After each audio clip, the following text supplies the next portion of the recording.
Hello foodies. Sunday அதுமா வீட்டில் சமைக்கணுமா வெளியே போய் சாப்பிடலாமன்னு தோணுச்சு. கூகுள் போய் தேடிட்டு இருக்கும்போது அப்பத்தாஸ் பிரியாணி ஹவுஸ் பார்த்தேன். ரிவ்யூஸ் கூட நல்லா தான்ப்பா இருக்கு. சரி சாப்பிடலான்னு வந்தா டேக்அவேதான்னு சொல்லிட்டாங்க.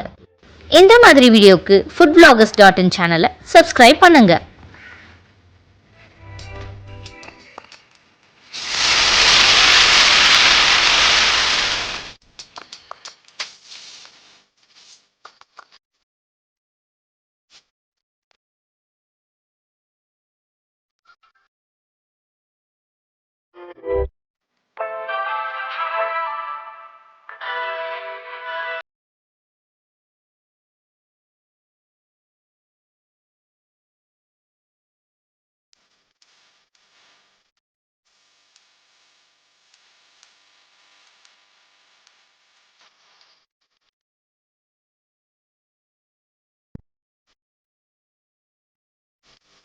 சரி வீட்டில் போய் ரிலாக்ஸாக டிவி பார்த்துட்டே சாப்பிடலான்னு நினச்சி மெனுவை பார்த்து ஆர்டர் பண்ணியாச்சு.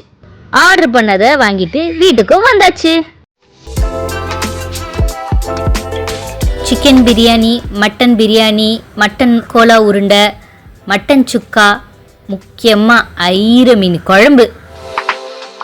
ஐர மீனெல்லாம் சாப்பிட்டு ரொம்ப நாளாச்சு. அதுவும் நேரில் வர்றவங்களுக்கு மட்டும்தான் அங்கே கொடுப்பாங்களாம். ஃபஸ்ட்டு மட்டன் பிரியாணி எனக்கு ரொம்ப பிடிச்சது.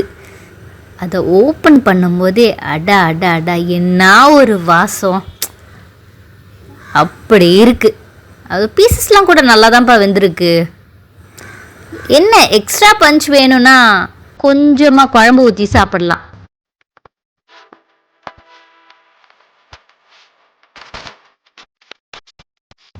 அப்புறம் எனக்கு ரொம்ப பிடிச்ச மட்டன் கோலா உருண்டை. நல்லா சாஃப்டாக இருக்கு.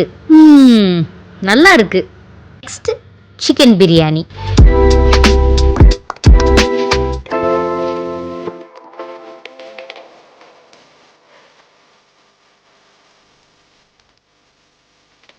முட்டை, மட்டன் சுக்கா, ரைத்தா, குழம்பு எல்லாம் சச்சு சாப்பிடும்போது செம்மையா இருக்கு. நெக்ஸ்ட் எனக்கு ரொம்ப ரொம்ப பிடிச்ச ஐர மீன் குழம்பு.